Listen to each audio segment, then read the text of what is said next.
Hey everybody, WhatsApp. मैं मनीष शर्मा स्वागत करता हूं आप सभी का आपके अपने चैनल अपना गुरुकुल में। गाइस, आज हमारी नेक्स्ट वीडियो मैथमेटिक्स की है। चैप्टर 9 हम लोग पढ़ रहे हैं, ट्रिग्नोमेट्री जो है आपकी, एप्लीकेशंस ऑफ ट्रिग्नोमेट्री, और उसका क्वेश्चन नंबर 10 हम डिस्कस करने वाले हैं। ओके, तो ज़्यादा टाइम मैं वेस्ट करते हुए डायरेक्टली मैं क्वेश्चन पे आता हूँ। मैंने आपको इस चैप्टर को स्टार्ट कराया था और इसका क्वेश्चन नंबर 16 की वीडियो मैंने पहले डाली हुई है, एक बार जाके उसको चेक कर लेना, लिंक मैं डाल दूंगा डिस्क्रिप्शन में। क्वेश्चन नंबर 10 आज हम डिस्कस करने वाले हैं। जब मैंने आपको क्वेश्चन नंबर 16 समझाया था तो मैंने आपको एक बात बताई थी कि इस चैप्टर में जितने भी हमारे क्वेश्चंस होते हैं उसमें जो हमारी मेन चीज़ होती है, जो मेन अप्रोच होती है, वो होती है हमारी क्वेश्चन को ध्यान से पढ़ के फिगर बनाना। ठीक है, क्वेश्चन को ध्यान से पढ़ के फिगर बनाना। सॉल्यूशन करना कोई बहुत बड़ी बात नहीं है, इसमें सॉल्यूशन सब लोग कर लेते हैं, लेकिन क्वेश्चन को ध्यान से पढ़ के फिगर बनाने में हमें मिस्टेक होती है। अगर फिगर आप सही बनाओगे तो क्वेश्चन भी ठीक हो जाएगा। ओके, तो क्वेश्चन है क्या है हमारा, पहले क्वेश्चन समझ लेते हैं। कह रहे हैं कि two poles of equal heights are standing opposite each other. Okay, two poles of equal heights are standing opposite each other on the other side of the road. कह रहे हैं कि टू पोल्स मतलब दो जो पोल हैं वो इक्वल हाइट्स के हैं, और ठीक है, are standing opposite each other, एक दूसरे के अपोजिट खड़े हैं, on the other side of the road. ठीक है, तो मान लो कोई रोड है इस तरह से, ये हमने मान लिया कोई रोड है, और इसके दोनों तरफ क्या है, दो पोल्स खड़े हैं। ये मान लिया हमने, एक पोल आपका ये हो गया और एक पोल हो गया हमारा ये। कह रहा था कि ये पोल्स जो है ये इक्वल हाइट्स के हैं। ठीक है, तो इक्वल हाइट बना दी हमने लगभग। ठीक है, इक्वल हाइट बोल रहा था, ये देखो, विच इज 80 मीटर वाइड। ठीक है, और रोड की विड्थ दी है हमें कितनी, 80 मीटर। ये विड्थ हमें कितनी दी है, ये विड्थ हमें दी है 80 मीटर। ओके, तो हम इसको ले लेते हैं, 80 मीटर हो गया। From A point between them on the road.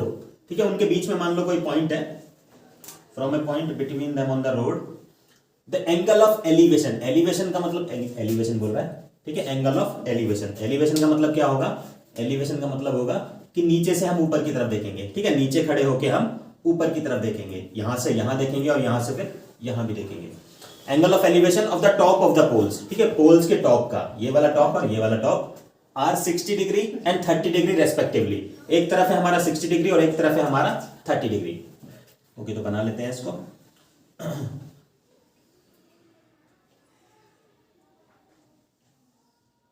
ठीक है, एक तरफ एंगल है हमारा कितना, 60 डिग्री, और एक तरफ है हमारा 30 डिग्री। बनाते हैं अभी कहां कौन सा होगा। Find the height of the poles and the distance of the point from the poles. तो हमें निकालना क्या है, हमें निकालना है हाइट ऑफ द पोल्स। ये पोल की हाइट है। ठीक है, इसको मान लेते हैं हम h, and the distance of the point from the poles. और ये जो हमारा पॉइंट है, इस पॉइंट का डिस्टेंस निकालना है हमें पोल से, इस वाले पोल से या फिर इस वाले पोल से। ये डिस्टेंस हमारा कितना है। ओके, देखो स्टूडेंट्स, इसमें हमें दो एंगल्स दिए हैं। एक तो दिया है हमें क्या, 60 डिग्री, और एक दिया है हमें 30 डिग्री। इसमें से कौन सा 60 होगा कौन सा 30 होगा वो आप ध्यान से देखो। देखो मैंने आपको अगर पहले शायद नहीं बताया तो अभी देख लो।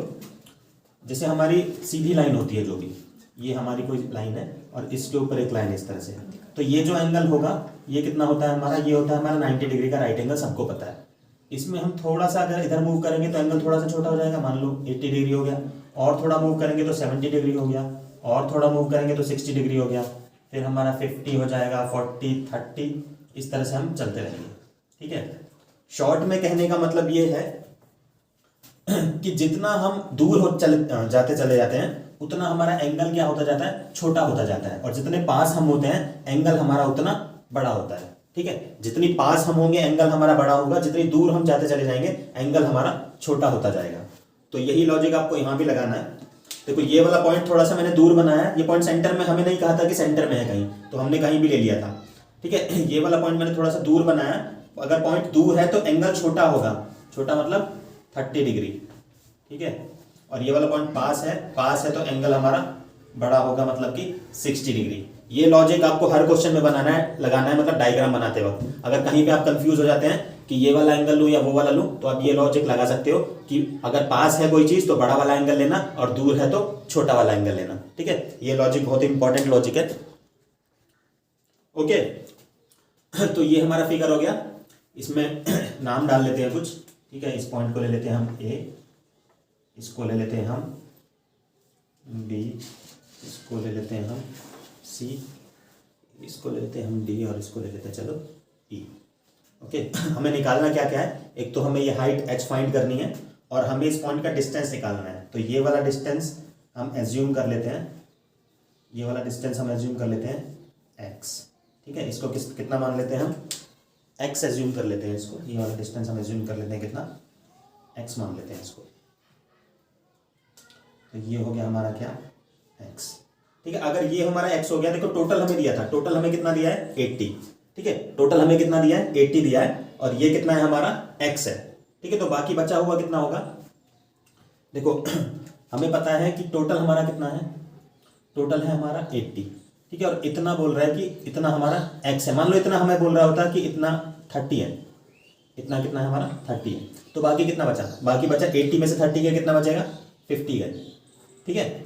लेकिन हमें इतना बोल रहा था कितना है, वो बोल रहा था कि इतना हमारा x है, तो बाकी कितना होगा 80 में से जैसे हमने 30 घटाया था ऐसे 80 में से x को माइनस करेंगे तो वो कितना आ जाएगा 80 माइनस x, ये हो गया x और बाकी बचा कितना हो गया 80 माइनस x। बहुत सारे बच्चों को यही बात समझ में नहीं आती है कि 80 माइनस एक्स लिखे हैं, x माइनस 80 लिखे हैं, वो उल्टे सीधे आंसर्स देते हैं, ठीक है। दोबारा देख लो इस बात को अगर समझ में नहीं आती है। ये हमें टोटल दिया था कितना 80, ठीक है। यहां तक ये हमने मान लिया, कितना मान लिया ये हमने एज्यूम कर लिया x, तो बाकी कितना होगा, बाकी 80 में से माइनस कर देंगे ना x, टोटल हमारा 80 है तो 80 में से माइनस कर देंगे x, कितना हो जाएगा 80 माइनस x, ओके।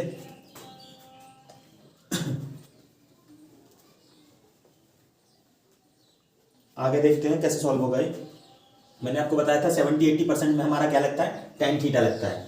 तो किसी भी ट्राइंगल में ले लेते हैं, पहले लेते हैं इन ट्राइंगल ABC में ले लेते हैं, इन ट्राइंगल इन दी लिख दो चलो, in triangle ABC, in triangle ABC हमने लिया, हाँ तो ट्राइंगल ABC हमने लिया, ट्राइंगल ABC में ये AB अपॉन में BC, ABC में क्या होगा AB upon BC, AB upon में BC किसके बराबर है, ये बराबर है हमारा परपेंडिकुलर अपॉन बेस, ओके। तो perpendicular upon base, perpendicular upon base आपको पता ही है, परपेंडिकुलर अपॉन बेस किसके बराबर होता है tan थीटा, और थीटा कितना है हमारा यहाँ पे, थीटा है हमारा 60 डिग्री, tan 60 डिग्री। अगर आप लोगों ने क्वेश्चन नंबर 16 की वीडियो नहीं देखी है तो पहले जाके क्वेश्चन नंबर 16 की वीडियो देख लेना, उसमें जो बेसिक्स होते हैं इस चैप्टर को करने के वो बेसिक्स मैंने थोड़े से बता रखे हैं, ठीक है। तो आपको अच्छे से समझ में आएगा।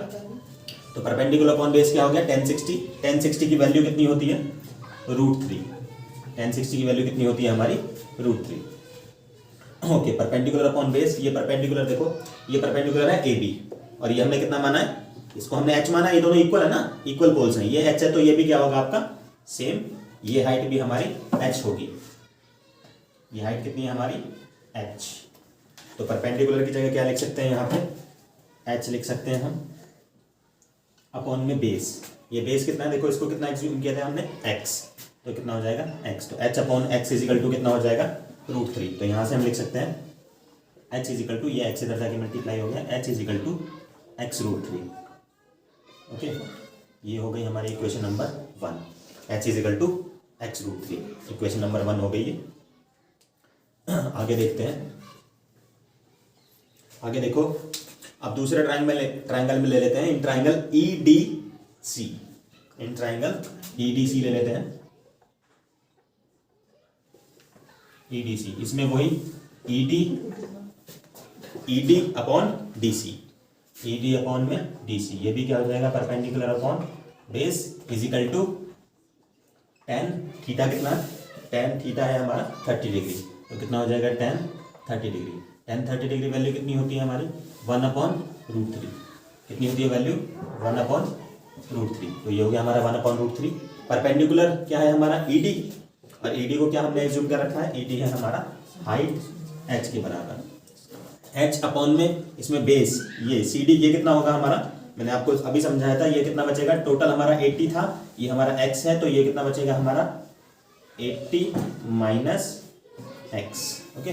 तो ये बेस CD कितना हो जाएगा हमारा, CD या DC एक ही बात है, ये कितना हो जाएगा हमारा 80 माइनस x के बराबर, ओके स्टूडेंट्स।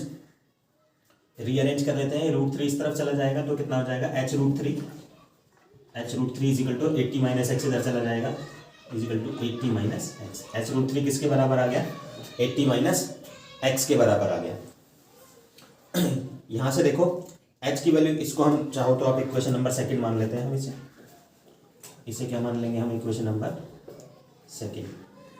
यहाँ से देखो इक्वेशन नंबर फर्स्ट क्या है हमारी, h की वैल्यू कितनी है हमारी x√3, h की वैल्यू कितनी है x√3। तो यहाँ हम लिख सकते हैं फ्रॉम वन में से हम h की वैल्यू निकालेंगे x√3 और उसे यहाँ पे पुट कर देंगे। h की जगह कितना लिखेंगे हम, x√3 इंटू एक √3 यहाँ पे पहले से ही है, h की जगह तो हमने x√3 लिख दिया और ये वाला √3, उस √3 को हमने यहाँ लिख दिया, इजिकल टू 80 माइनस x। ये हो गया आपका। ओके, इसको आगे सॉल्व कर लेते हैं, स्पेस का मैं थोड़ा सा इसको रब कर लेते हैं।